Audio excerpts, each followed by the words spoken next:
गाजीपुर में एक कार्यकर्ता सम्मेलन के दौरान उत्तर प्रदेश सरकार के मंत्री संजय निषाद ने कई बड़े मुद्दों पर अपनी बेबाक राय रखी। मौलाना जर्जिस अंसारी के भगवान श्री कृष्ण पर दिए गए बयान से लेकर सोनम वांगचुक के अनशन तक मंत्री ने तीखे शब्दों में पलटवार किया। देखिए हमारी विशेष रिपोर्ट। गाजीपुर पहुंचे मंत्री संजय निषाद ने मौलाना जर्जिस अंसारी के विवादित बयान पर जोरदार हमला बोला। उन्होंने कहा कि ये जालीदार टोपी वाले जाहिल हैं। मंत्री ने तंज कसते हुए कहा कि इन्हें यह भी नहीं मालूम कि भगवान श्री कृष्ण कब पैदा हुए और इस्लाम धर्म कब आया। निषाद ने साफ कहा कि ऐसे लोगों पर कड़ी कार्रवाई होनी चाहिए क्योंकि ये समाज में माहौल बिगाड़ने का काम करते हैं। उन्होंने आगे कहा कि आम मुसलमान भी इन पर भरोसा नहीं करता।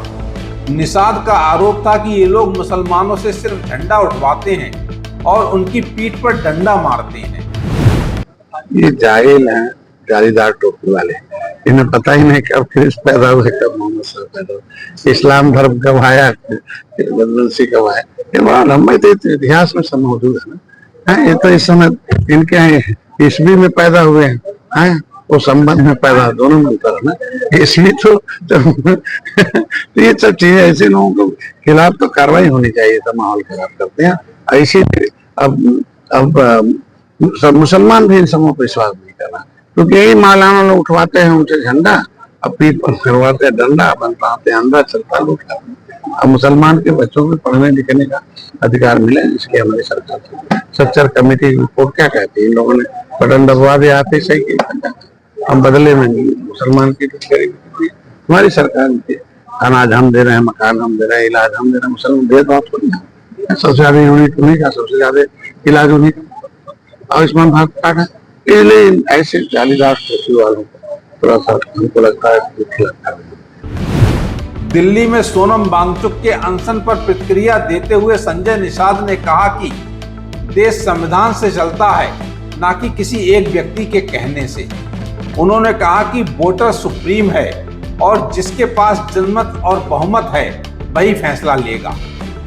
प्रदर्शनकारियों को नसीहत देते हुए उन्होंने कहा कि सड़क पर बैठने से कुछ नहीं होगा, अगर समस्या है तो वोटर के पास जाएं और जनता को जोश में लाएं। देखिए, लोकतांत्रिक देश है, किसी के व्यक्ति के कहने से देश नहीं चलता। संविधान में व्यवस्था दी गई। Supreme court is not supreme, parliament supreme, parliament not supreme, member of parliament supreme, not member of parliament, voter is the supreme. तो वोटर है तो वोट की जनमत बहुमत किसकी है? तो जनमत से बहुमत से फैसले लिए जाते हैं। तो जनमत दे दिया है कि नहीं, मोदी जो कर रहे हैं हो रहा, किसी के कहने से थोड़ी होगा।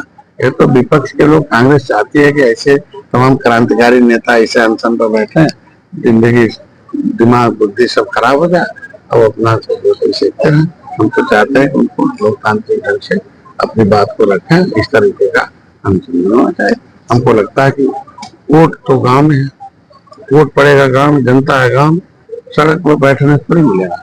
असली में सब पावर वोटर के पास है। अंत में राम मंदिर में चढ़ावा चोरी के मामले पर मंत्री ने कहा कि किसी राजा के महल में चोरी होने से राजा पर दबाव नहीं बढ़ता।